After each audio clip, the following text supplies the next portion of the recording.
Well, it wasn't perfect, and that's fine, because you're 6-2. I was wondering if he was going to pull out a $6 bill or something. Mm-hmm. Last week it was the 5, and now we got the 6 going on.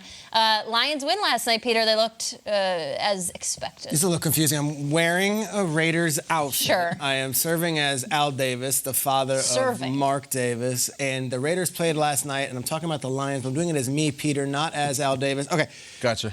There is one common thing here, though.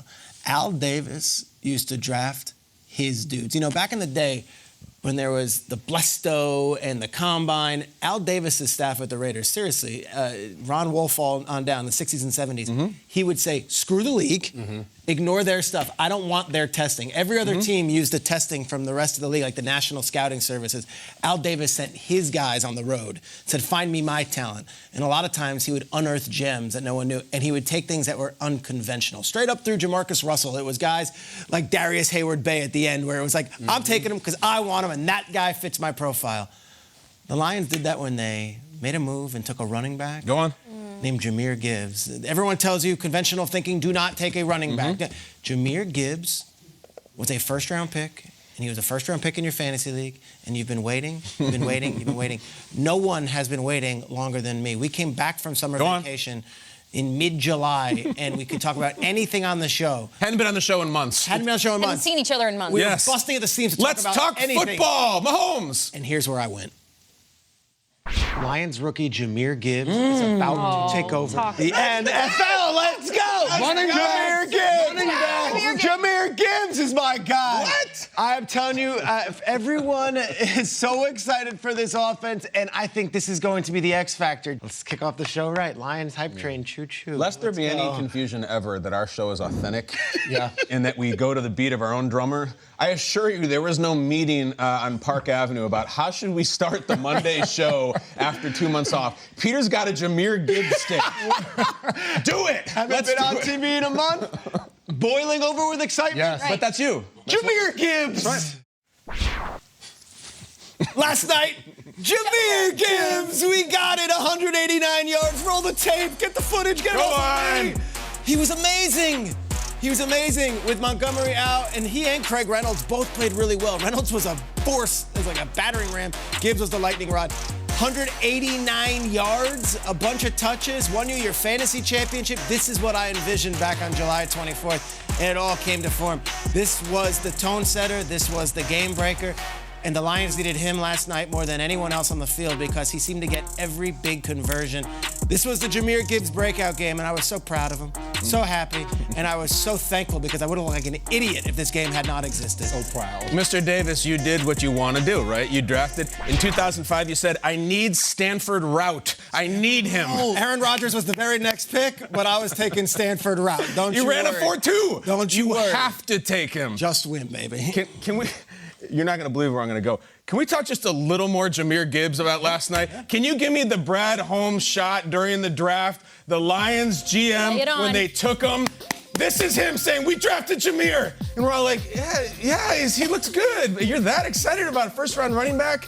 Did you see the first-round running back last night? Yeah. They should be playing on a loop in their front office and everybody's front office. Have a day, Brad Holmes. Split that vest you're wearing because he just split the secondary. Great pick, great win. The Lions are 6-2. Don't let anybody give you any crap about anything. What do you think, McCourty? I love it. Jahmyr Gibbs was fantastic last night. The Lions didn't play that great, though. Let's not clown them. If we're going to talk about the Lions and the positivity, let's talk about the defensive side of the ball because throughout this game, the Lions had 3 turnovers. They fumbled the ball. Craig Reynolds gave it up on like the 2-yard line. Goff throws a pick 6. Josh Reynolds fumbles the ball early in the game.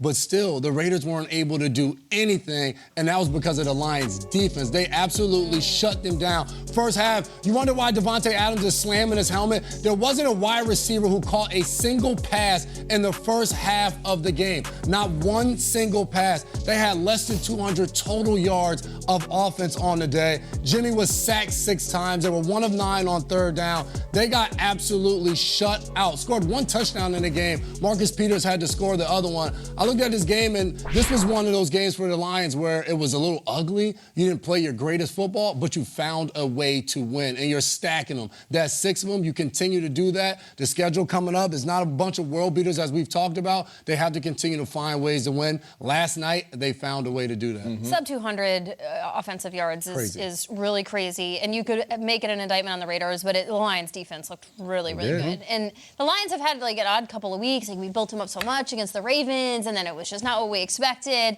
But I go to Amon-Ra St. Brown. Apparently he wasn't feeling well. It just seemed like a complete, at times, game for the team if you piece it all together.